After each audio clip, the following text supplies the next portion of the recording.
I'm Tammy, and I live in Washington State, and I'm a teacher, and I have had ITP for 15 years now. For people who don't know, ITP stands for chronic immune thrombocytopenia, and it's where your body decides your platelets aren't the right kind of platelet, and it destroys them. And so it attacks your body, and then you can't clot, which means when you get a cut, then it won't stop bleeding. When your platelets drop like that, you get tired, usually. Most people actually talk about fatigue being an issue. You end up finding bruises, or some people have bloody noses a lot, or blood blisters in their mouth. When you first get it, it's pretty scary because yeah, you don't feel good to a certain extent, but you, on the outside, for the most part, you look okay. So people are kind of like, well, you look okay, how can you be sick? And we get that a lot, actually.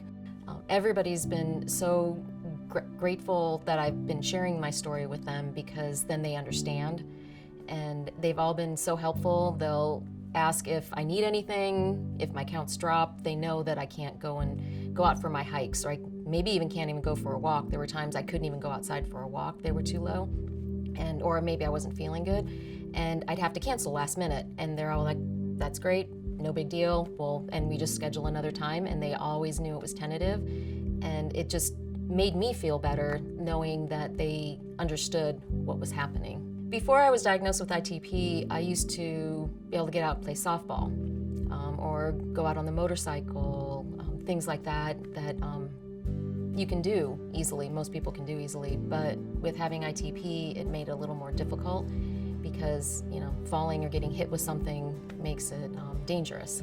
So I have made some changes. Instead of hitting a softball, I hit a golf ball. And instead of being on the motorcycle, now that my counts have been up and down, I now go out in the Jeep. And it's a little safer place to be, but I still get out, and I get to still go out and have fun with friends, and it's just, everybody's been very helpful with that too. When I first started learning more about platelet counts and what was safe at certain numbers, I actually made a list of things I could do if I'm at this level, or at this level, or at this level, because when you hit the lower levels, I didn't have a whole lot in my life that I could do at that point.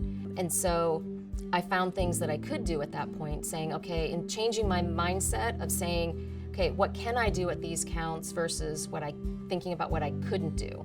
I had my list of 30 or below, or 50 to 30, and it made me think in a different way, so that I didn't have to think all the negative and turn it more to a positive.